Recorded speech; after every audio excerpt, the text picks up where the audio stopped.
I'm still tweaking the audio and whatnot. Actually, speaking of which, let me just.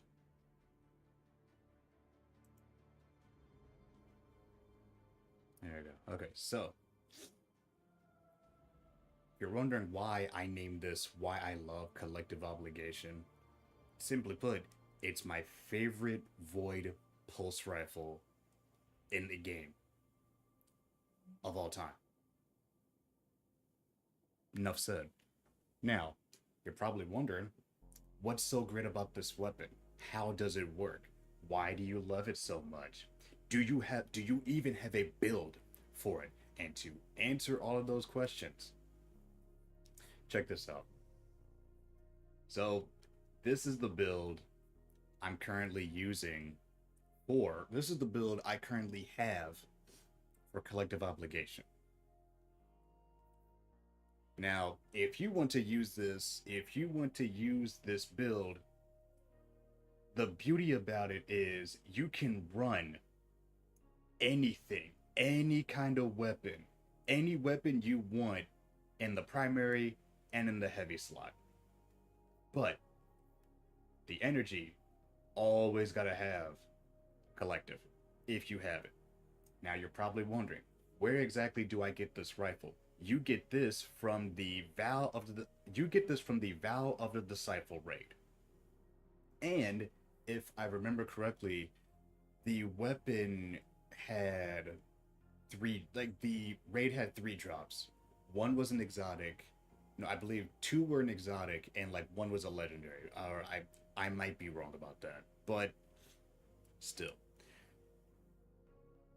This particular weapon, by far, is easily my favorite Void pulse rifle. No, matter of fact, ever since I found out this bad boy right here was the raid exotic for Val, I straight up had to get it. I had to. I love it. Matter of fact, I love it that much. Now, how this works, according to the trait, this weapon leeches void debuffs when damaging targets that are suppressed, weakened, or volatile. Suppressed meaning if you get hit with a suppression grenade from a Titan or a Hunter or whichever, you cannot use abilities for like a couple of seconds, or until you either you're dead. So now, volatile means you are encapsulated in something on you that if you're dead, it'll explode. Now, once charged, long press your reload button to switch firing modes. In this mode, damage from this weapon applies the same void debuffs that were leached. So, say for example, if I were to hit somebody with a suppression grenade and I'm firing on them, and if they're not dead or whichever, if they're dead or if they're still alive, it doesn't matter. I would be able to get that very debuff into this weapon. And I can use that same debuff against anything else I'm aiming at, even after I used up all of my grenades. Right? Now, oh, that's not supposed to be on laptop chat. Whoops. So the reason why this weapon is easily my favorite is because it's one of my personal favorites specifically, but for Void. Literally, the reason why this weapon works is because you can use this weapon in general. It's a wonderful weapon. It's a pulse rifle. 390 per minute, 36 in the magazine.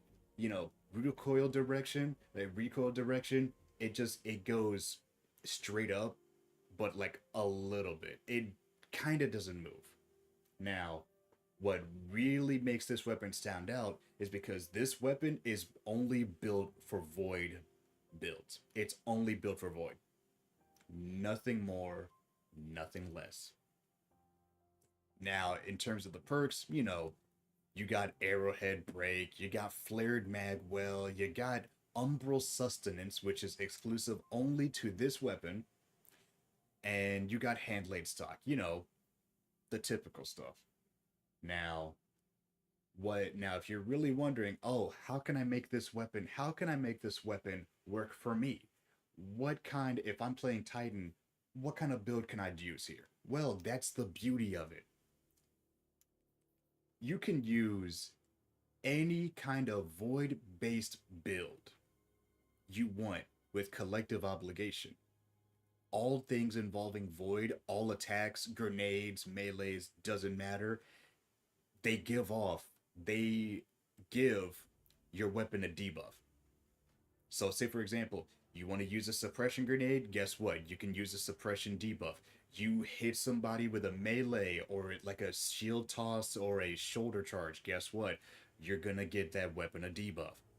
It doesn't matter. Hell, you could even use this weapon with other people when they're using Void. That's the beauty of Collective. This weapon is specifically Void. It's not solar, it ain't arc, it ain't prismatic, it's not stasis strand, doesn't matter. It's only Void. Void is all that matters when it comes to Collective. Now, in terms of the actual build, here's what I'm using. Here's the actual armor that I use. The As you can clearly see, all of this is like void based or something involving with my grenades because I use suppression grenades. Suppression grenades are basically an explosive grenade that suppresses, preventing targets from using abilities for a short time. Plain and simple. And they're really effective. Yeah, they're not like your scatter grenades. They're not like Vortex or Void Wall or your Void Spikes or even your Magnetics or your Axion Bolts.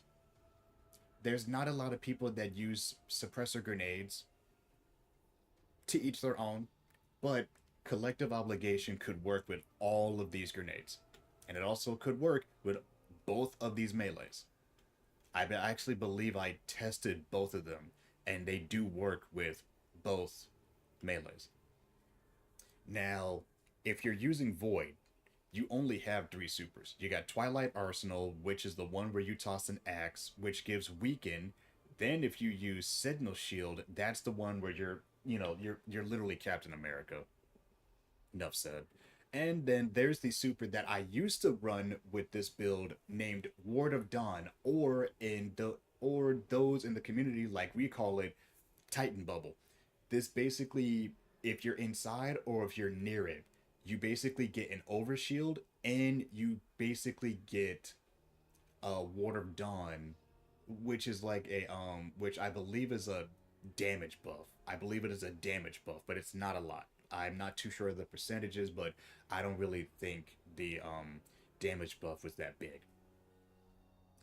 In terms of the aspects and everything for this specific build that I use the aspects Controlled Demolition and Bastion. Controlled Demolition means if you hit a target with a void ability or a volatile explosion, or a volatile explosion makes them volatile, further damage to that target makes them explode. It grants you and nearby allies health when volatile targets explode near you. Now, you heard me say all that and you're probably thinking, how is it that if it takes more damage and it explodes, it gives you and your allies health? I don't know. All right, look, I'm just a guy who spent way too long playing this game and I had way too much fun playing it, but hey, I don't get how some things in the Destiny universe works. I just know that they do. That's all I got for you. But this is aspect 1. Aspect 2 is Bastion, meaning cast your super to grant overshield to nearby allies. Casting your barricade grants overshield to yourself and nearby allies and empowers it, enabling it to slowly regenerate the overshield of allies bunkering behind it and extend their overshield duration. Meaning, the if I were to put down a barricade. Doesn't matter whether it's rally or whether it's a rally barricade, which is what I usually use, or the towering barricade. If you stand behind the barricade, you're gonna get an overshield. And I believe the longer you stand behind it, the overshield is just gonna consistently stay there until the actual barricade is gone. Now, for the abilities, you know, rally barricade, strafe lips, that's my jump. Shield throw because I like tossing shields at people. It's no secret. And suppressor grenade because it really works out with collective. As for the X aspects, now for the fragments, you can now the beauty with builds is you can experiment with fragments to suit what you want to do. You know, that's the beauty of builds when in of themselves. You can use whatever you want. If it works for you, it works for you. Now you could also look at other builds and be like, "Hey, I want to use that." And if you have everything that they say, you should be good and test it out for yourself.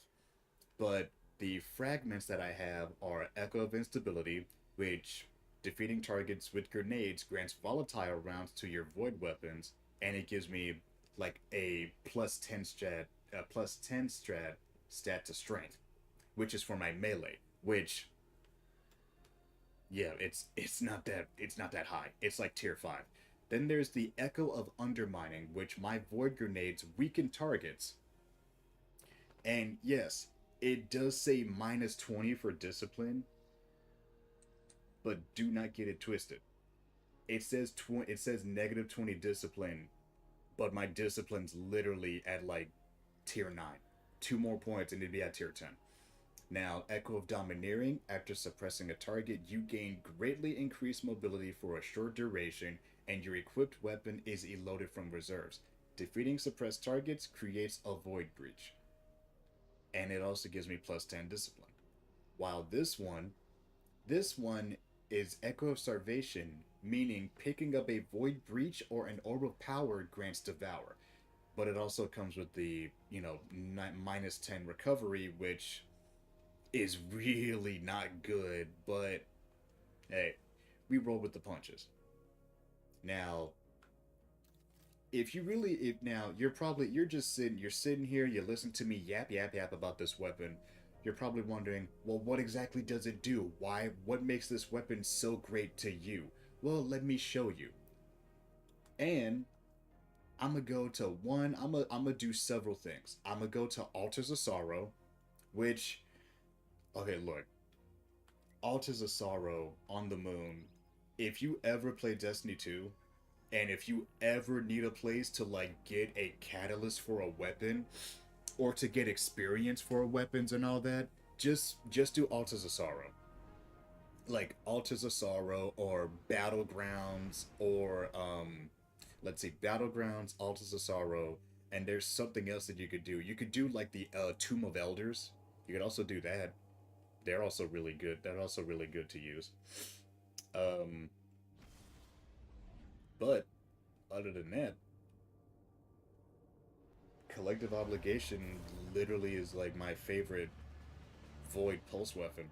Void Pulse weapon. Matter of fact, the day I got it, when the day I got it in when the raid dropped, when I got it in Valor of the Disciple, I straight up said, I'm going to main this weapon. I did not care if the weapon was good. I didn't care if the weapon sucked. I was gonna main it because I loved how it sounded. I loved how it sounded on paper, right? I love how it sounded on paper, and I was like, hey, I'm gonna freaking use this thing. And that's what I did. The day I got it, my brother gave me a build to use for it, and I've been using it really ever since then. And there's a reason why I have over 11,000 kills with it. I've been using it a lot of time. Hey, that guy's using Thunderlord. Nice job.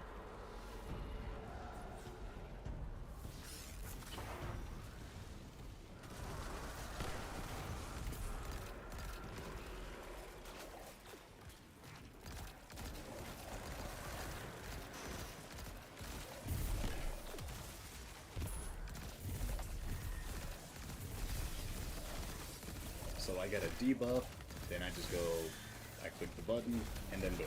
I'm literally just hitting that person with the same debuffs I literally just hit him with.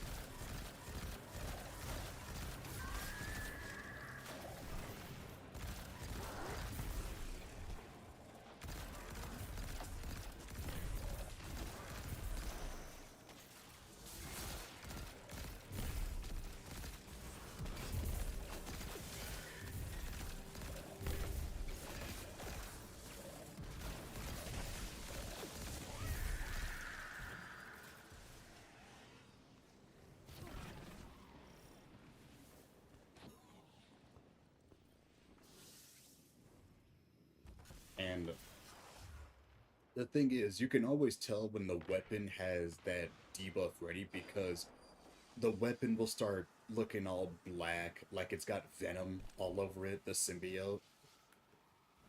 But other than that, like this weapon is fantastic. Like this weapon is fantastic for like void builds of any kind, anything that any void build that you could think of within reason in Destiny, you can use it.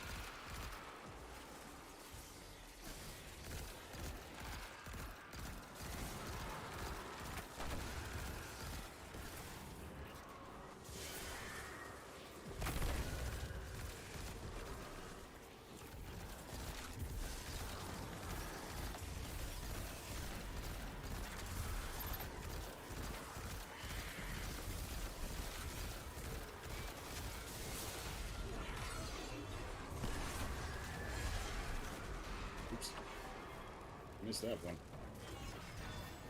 That's okay.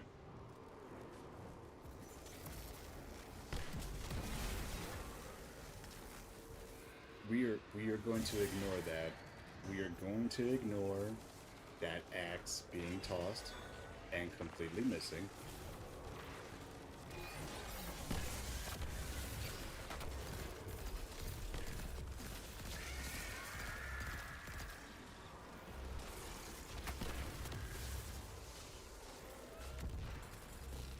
Man, now that I think about it.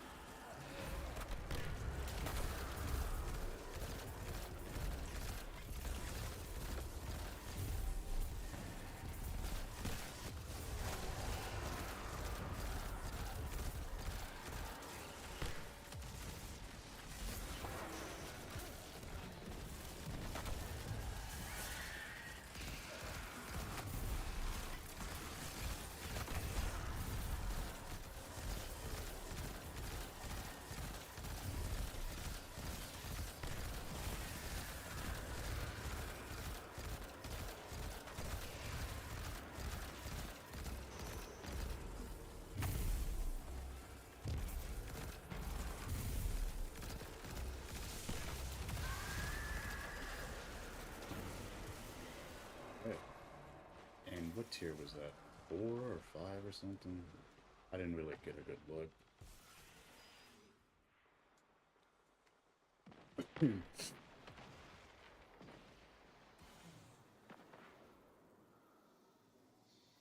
But that's basically the reasons why I love Collective Obligation in a nutshell. It's a super fun weapon. It's super good with any kind of void build, like any kind of void build, any kind of like exotic you want to run with that build, it'll find a way to work. And speaking of builds, I have this build where I can basically throw 2 grenades. Alright, here's the drip. It's basically Rinsler from Tron Legacy. But this exotic right here has me throw I can throw 2 grenades. And that's it. 2 grenades, and then there's this which I've got a discipline mod, more grenade stuff, all these things, harmonic siphon, bunch of void loader, like, a literal bunch of like void based, um, a bunch of void based, mods. But this build, excuse me. This build is actually really, really fun to use in general. It's really fun, you know. It's probably like this right here is easily one of my favorite builds, and I've got like 8 of them. I've got 2 builds for my main. I've got two builds for my main subclasses, that being Solar, Void, Strand, and Arc. Prismatic and Stasis, Prismatic and Stasis on paper when they first dropped, they were fine. Until people realized, A, Stasis was so broken. No, Stasis was so broken when it dropped. Everybody used it in PvP. And the thing about Stasis is, since everybody was using it, you know, of course, Bungie in their infinite wisdom were like, oh yeah, we're like, you know, they did say they got to be nerfed. It has to be nerfed, and it was. But the thing is, they went after the Warlock Super first, which understandable. The Warlock Super was like, I could freeze you from across the map, and then I could literally kill you with a shockwave, like halfway across the map, and there'd be nothing you could do about it. Then they went after the what really well they went after the they actually went after they went after the Titan Super next, because that one was like, if you activate your super, you can freeze on activation. So yeah, imagine you basically walk into a room full of people, and then the next thing you say, and then you basically pull a Frozone, like, yeah, I know, freeze. And that's basically what you do. That one got nerfed. The Hunter Super sucked. Nobody really used it. Like, this, the Hunter Super was the weakest out of the three, because like a majority of Hunter Supers, it was a fire and forget. Speaking of fire and forget,